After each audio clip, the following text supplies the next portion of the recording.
Hier soir, la droite francilienne a fêté la fin de 17 ans de pouvoir socialiste. Les militants ont pu savourer leur victoire.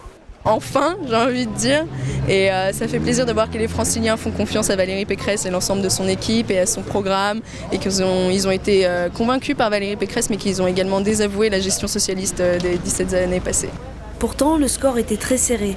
À 21h hier soir, la prudence était de mise dans ce café parisien où journalistes et militants attendaient les résultats du second tour. Au QG des Républicains, les sourires commencent à apparaître aux fenêtres. Enfin, peu avant 22h, Valérie Pécresse vient annoncer sa victoire.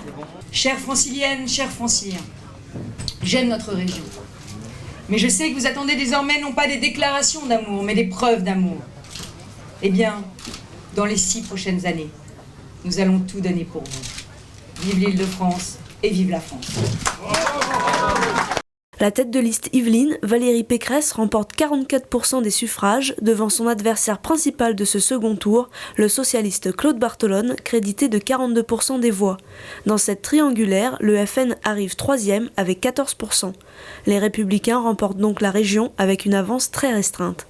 Bien sûr, on est extrêmement content que les électeurs aient choisi vraiment de faire le choix du changement. C'était pas évident, c'était serré, et donc ils ont opté pour Valérie Pécresse. Et je crois qu'on en est tous reconnaissants. Maintenant, il faut être clair, il n'y a pas de triomphalisme. On est bien sûr content, on va fêter cette victoire comme il se doit, mais il va falloir ne pas décevoir derrière. Pas le temps de se reposer, Valérie Pécresse deviendra officiellement présidente de la région la plus peuplée de France ce vendredi lors du conseil d'installation avec un objectif clair, faire de l'Île-de-France la première région d'Europe. C'est un objectif qu'on doit atteindre tous ensemble, sans oublier les habitants d'Île-de-France, sans oublier aucun de ces territoires.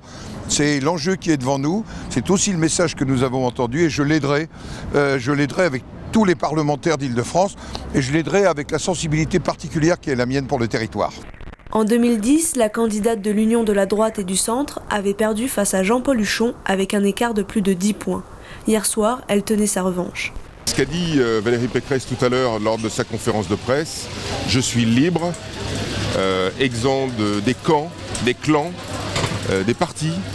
Je crois que c'est ce que les Français attendent aujourd'hui, une nouvelle façon de faire la politique qui tient dans l'action et l'intérêt général.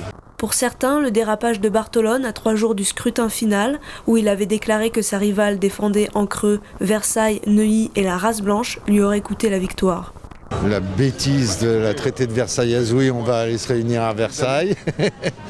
et après ça, moi personnellement j'ai été élu conseiller régional, donc il va falloir que, évidemment, on se mette au travail très vite.